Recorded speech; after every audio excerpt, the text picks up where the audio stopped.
दोस्तों जय श्री राम। आज रामायण रहस्य में हम आपको बताएंगे किष्किंधा कांड में जीव और प्रभु की मैत्री। जीव और प्रभु की मैत्री क्या है कि श्री राम जी जीव मात्र के सच्चे मित्र हैं। भगवान को बाहर से आनंद की जरूरत नहीं होती है, क्योंकि वे स्वयं आनंद रूप होते हैं। आनंद रूप श्री राम जी विराजते हैं। भगवान को किसी भी चीज की अपेक्षा नहीं होती। भगवान अन्न उत्पन्न करते हैं, मनुष्य अन्न को खाता है, किंतु खाया हुआ पचाने की शक्ति कौन देता है? केवल भगवान ही में है ये। खाने के बाद मनुष्य सो जाता है। भगवान कहते हैं कि मैं जागृत रहकर जीव मात्र का रक्षण करूंगा। रेलवे में यदि इंजन चलाने वाला ड्राइवर सो जाए तो मुसाफिर का अच्युतम केशवम हो जाएगा। इसी तरह परमात्मा कभी भी सोते नहीं मेरे भाइयों, सदा जागते रहते हैं। भगवान कहते हैं कि मुसाफिर, जीव तो मुसाफिर है, मैं गाड़ी चलाता हूँ। क्या बात है! भगवान बड़े उदार हैं। वे जब देने लगते हैं तब देने में बिल्कुल संकोच नहीं करते हैं। इसलिए उस परम उदार प्रभु पर विश्वास और प्रेम दृढ़ता पूर्वक रखें। अपने आचार विचार में भगवत भाव रखें। सबरी का उद्धार करके राम लक्ष्मण ऋषि मूक पहाड़ के पास पधारे, जहां सुग्रीव अपने 4 मंत्रियों के साथ बैठे थे। सुग्रीव हनुमान जी से पूछते हैं कि ये कौन आते हैं, पता लगा कर आओ। हनुमान जी राम लक्ष्मण के पास आकर शिष्ट भाव से प्रश्न करते हैं। भगवान अंतर्यामी होने के कारण लक्ष्मण से कहते हैं कि इस ब्रह्मचारी ने व्याकरण का बहुत अध्ययन किया है, ये ज्ञानी है, जितेंद्रिय हैं। राम ने हनुमान को अपना परिचय दिया कि हम दोनों अयोध्या के दशरथ राजा महाराज के पुत्र हैं। मेरा नाम राम है और मेरे इस अनुज का नाम लक्ष्मण है। मेरी पत्नी सीता जी भी मेरे साथ थी, किंतु रावण उनका हरण कर ले गया। हम उनको ढूंढने निकले। हनुमान जी कहते हैं मैं सुग्रीव का मंत्री हूँ, उन्होंने आपकी सेवा में मुझे भेजा है और मेरी प्रार्थना है कि आप उनसे मैत्री कीजिए। हनुमान जी राम लक्ष्मण ऋष्यमुख पर्वत पर ले जाते हैं। तब सुग्रीव कहते हैं कि मैं जब यहाँ बैठा था तब मैंने एक राक्षस को आकाश मार्ग से एक सुंदर स्त्री को ले जाते देखा था। उस स्त्री ने कुछ आभूषण हमको देखकर नीचे गिराए, जो मैंने अपने पास रखे हैं। संभव है वह शायद सीता जी के होंगे। राम जी लक्ष्मण जी से पूछते हैं कि ये चंद्रहार तेरी भाभी का ही है। तब लक्ष्मण जी कहते हैं कि मैंने भाभी का कभी मुख की तरफ नहीं देखा, किंतु मैं उनके चरणों को रोज प्रणाम करता था, इसलिए इन नूपुरों को मैं पहचानता हूँ। इतना सुनकर राम लक्ष्मण को आलिंगन कर लिया और अत्यंत प्रसन्न हुए। फिर सुग्रीव से पूछते हैं कि तुम ये पहाड़ पर क्यों रहते हो? सुग्रीव कहता है मेरे बड़े भाई बाली ने मुझे बहुत सताया है। हमारी राजधानी किष्किंधा नगरी से मुझे निकाल दिया है और मेरी स्त्री को उसने रख लिया है। तब राम जी उनको आश्वासन देते हैं कि बाली को मैं मारूंगा और किष्किंधा का राज्य तुमको वापस मिलेगा। तुम कुछ चिंता मत करो। सुग्रीव कहता है कि आपके दर्शन करने के बाद मुझे राजा बनने की अब इच्छा नहीं है, किंतु मैं सतत आपकी भक्ति करूंगा। तब राम जी कहते हैं कि तुम किष्किंधा का राजा तुमको बनाऊंगा, ये मेरी इच्छा भी है। बाली की पत्नी का नाम तारा था। वह बाली को समझाती है आप राम जी से मैत्री कीजिए, किंतु बाली नहीं माना। सुग्रीव और बाली का भीषण युद्ध हुआ। पेड़ के पीछे से राम जी ने बाली को बाण मारा। यह देखकर बाली कहता है महाराज आप तो धर्म धुरंधर हैं, फिर अधर्म क्यों करते हैं? मेरे किस अपराध के कारण आपने मुझे बाण मारा? राम जी तब कहते हैं बहन, कन्या, छोटे भाई की पत्नी, पुत्र वधू, ये चारों समान मानी गई हैं। फिर भी तुमने छोटे भाई की पत्नी, सो तुम बड़े पापी हो, इसलिए तुम्हें मारने को आया हूं। तुम्हें दंड देना मेरा कर्तव्य है। बाली ने भगवान से पूछा कि शास्त्र में ऐसा लिखा है कि पापी को आपके दर्शन होते हैं, तो मैं तो फिर बड़ा पुण्यशाली हूँ, कि अंत में आपका दर्शन करता हूँ। तब राम जी कहते हैं कि सुग्रीव मेरे मित्र हैं, तुम उनके कुटुंब के हो, इसलिए मैं तुम्हें दर्शन देने आया हूँ। कहा जाता है कि बाली अगले जन्म में शिकारी हुआ था और कृष्ण भगवान को बाण मारा है। बाली वही बाली था जिसने भगवान कृष्ण को मारा था। त्रेता मरने के बाद बैर को त्याग करना चाहिए। राम जी का दर्शन करते करते बाली ने आनंद विभोर होकर प्राण त्याग किया। ये शरीर तो मरता है और आत्मा कभी नहीं मरती। मरने वाले के पीछे हाय हाय करने की बजाय हरि हरि कहेंगे तो भगवान के नाम का जप का पुण्य मिलेगा और मृत आत्मा को शांति भी मिलेगी। फिर बाली के शरीर का अंतिम संस्कार किया गया। बाली को सदगति मिल गई। किष्किंधा का राज्य राम जी को मिला, किंतु उन्होंने सुग्रीव को दे दिया और बदले में कुछ नहीं लिया। इसलिए शिवजी पार्वती से कहते हैं, राम समान हित करने वाला जगत में कोई न था, न है, न होगा। ज्ञान भक्ति और वैराग की वर्षा जहां से सतत होती हो, आती हो, उस पर्वत का नाम है प्रवर्षण पर्वत। उस पावन पर्वत में राम जी और लक्ष्मण जी निवास करते थे। ऐसी पवित्र भूमि में भगवान का नित्य वास है। आप भी किसी पवित्र स्थान में एकांत में बैठकर प्रभु का ध्यान और कीर्तन किया करें। प्रभु आपके मन में प्रभु का स्वरूप रमेगा, भक्ति भाव जगेगा। सुग्रीव को राज्य मिलने के बाद वह सुख भोग में मस्त रहा, भगवान को भूल गया और 4 महीनों तक राम जी से मिलने तक नहीं गया, एक दफा भी नहीं आया। ये जीव बड़ा दुष्ट है, भगवान के उपकारों को भूल जाता है, किंतु परमेश्वर सब काम में साथ देते हैं। सुख के समान आप भक्ति करते रहेंगे तब दुखी कभी नहीं आएगा आपके पास, दुख फटकेगा नहीं। बहुत से जीव ऐसे होते हैं कि दुख में तो भक्ति करते हैं, आहा प्रभु भगवान जय हो जगदीश हरे है, किंतु जो सुख में भक्ति करता है वह सच्चा भक्ति है। वही सच्ची भक्ति है जो आपके दिन अच्छे हों तब प्रभु को याद करो। प्रभु तेरी बड़ी कृपा है, तूने हमें कोरोना में बिल्कुल जीवित रखा, सन 2021 को विदा करके 22 में भी हमें आने का मौका दिया। प्रभु तेरा बहुत बहुत धन्यवाद है मेरे मालिक। बस मेरी आपके प्रति कभी हम आपको कभी न भूलें। ये जब भक्ति आपकी बनी रहेगी, सुख और दुख में सदा भगवान को साथ रखिए। किंतु जो संतों के चरणों में पड़ेंगे तो पता चलेगा कि उनको भी काफी दुख भोगना पड़ा है। तुकाराम के चरित्र में आता है कि लोगों ने उनको गधे पर बिठाकर जुलूस निकालने का निश्चय किया तो उनकी पत्नी नाराज होती है। तुकाराम कहते हैं, नहीं, मेरे प्रभु ने मेरे लिए गरुड़ का वाहन भेजा है।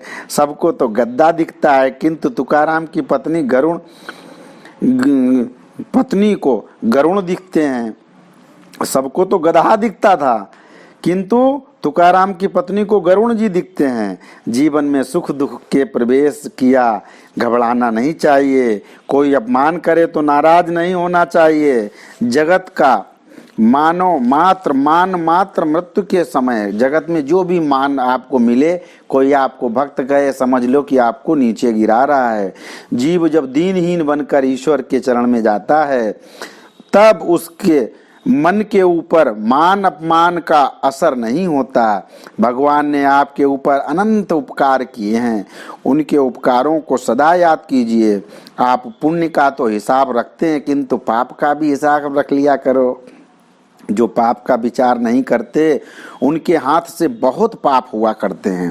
पाप भयंकर दुश्मन है, इसलिए पाप से डरना चाहिए, कर्म से डरना चाहिए। एकादशी के दिन मंदिर में से प्रसाद मिले वो खाने में कोई हर्जा नहीं, लेकिन पान सुपारी नहीं खाना चाहिए। मन बड़ा दगाबाज है, जब मनुष्य को गड्ढे में फेंकता है मन पर कभी विश्वास मत कीजिए। ये आपको भक्ति करनी है तो भगवान से कहिए कि मेरे जीवन में 1-2 दुख के भी प्रसंग आवे। भगवान में कुंती जी श्री कृष्ण से मांगती हैं हम पर विपत्तियां आती रहें, आए है, क्योंकि हमको विपत्ति में ही आपका स्मरण दर्शन होता है। क्योंकि हम लोग आत्मा इस तरीके के सुख आया तभी भूल गए भगवान को, और दुख आए प्रभु हे महे हनुमान जी हे परमात्मा मेरा ध्यान रखो, हमें बचाओ। इसलिए सच बात तो यही है कि दुख में ही हम लोग उनको याद करते हैं परमात्मा को, क्योंकि हमको विपत्ति में ही आपका स्मरण दर्शन होता।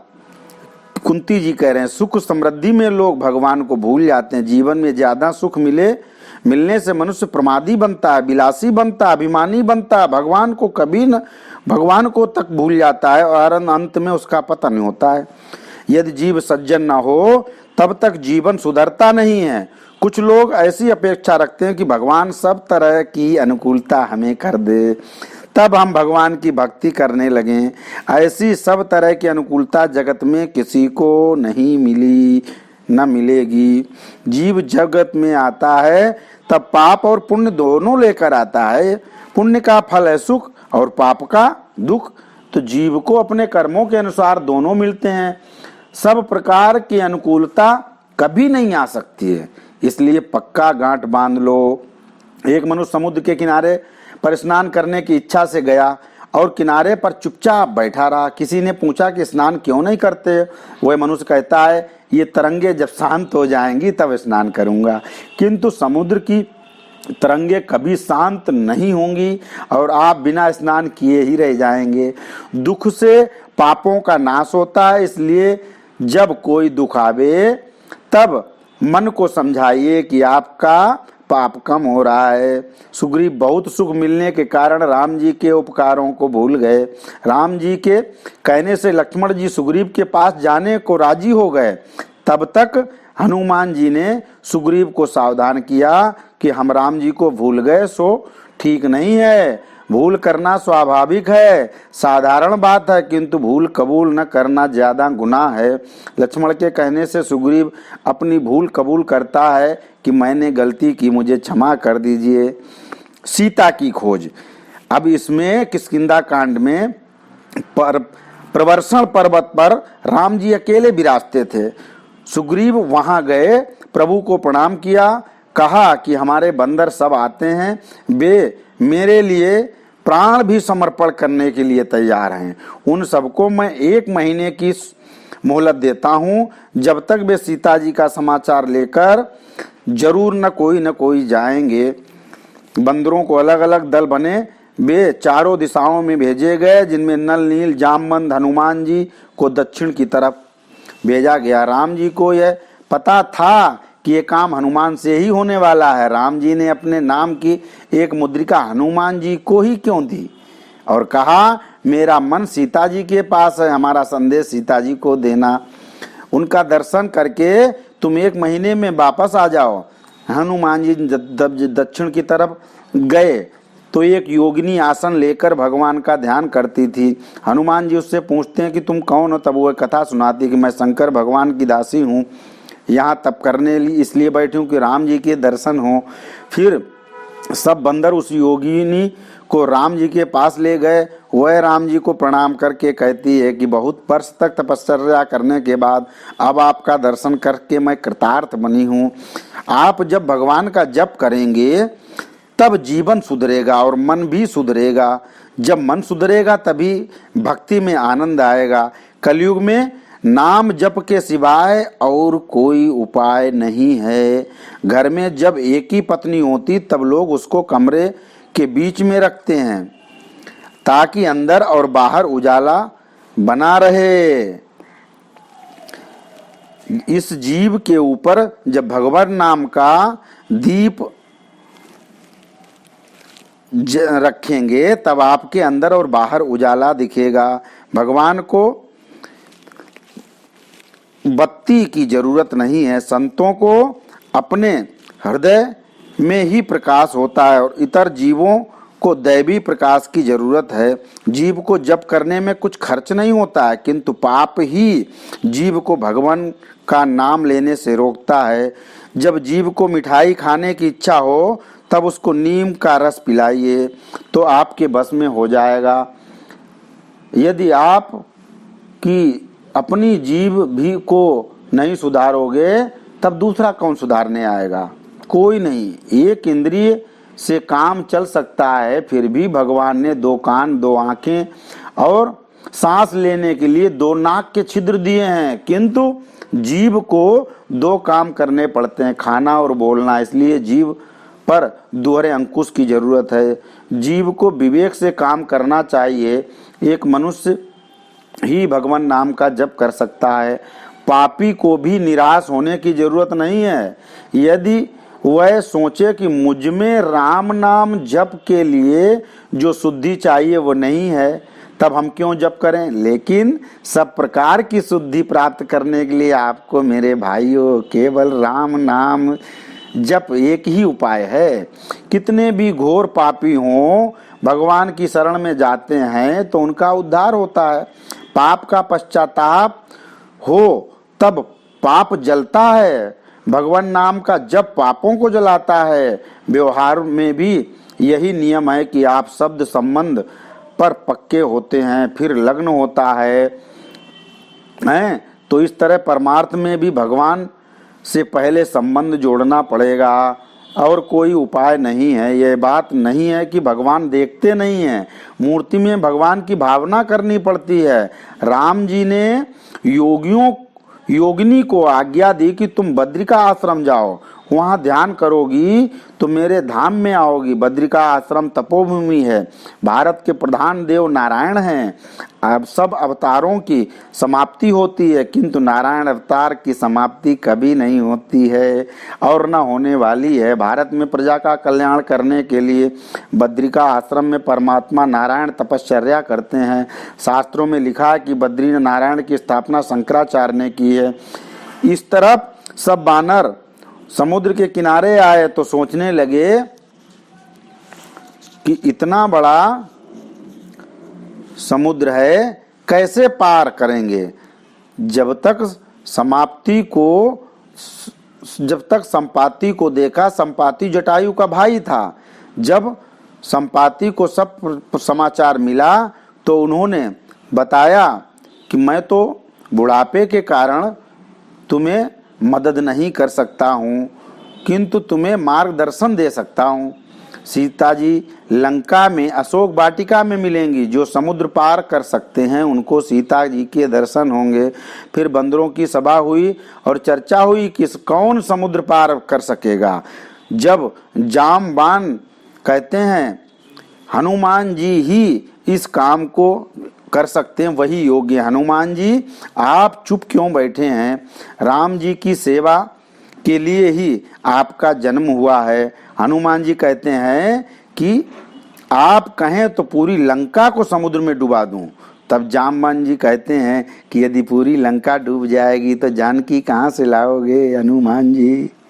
जानकी भी डूब जाएंगी, ऐसा नहीं करना। सिर्फ लंका हो आना। राम भक्त हनुमान जी समुद्र पार करने के लिए तैयार हो गए और राम जी की अखंड शक्ति उनके अनुग्रह से हनुमान जी को प्राप्त हुई। हनुमान जी राम नाम का अखंड जप करने वाले भक्त शिरोमणि बने। क्या बात है। इसलिए इस किष्किंधा कांड में केवल एक ही चीज है, वो सबसे बढ़िया क्या है, राम नाम जप है। राम नाम जप करोगे तो आपकी प्रभु से मैत्री हो जाएगी और आप भगवान के हो जाओगे। बोलो सियावर रामचंद्र की जय। यही है किष्किंधा कांड का सार। हम कल आपको सुंदर कांड के बारे में बताएंगे कि इसका सार क्या है। सार हम सुनाती भी आपको मिलेगी सारी चीजें, इसलिए आप इसको केवल मन से सुने। बोलो जय श्री राम।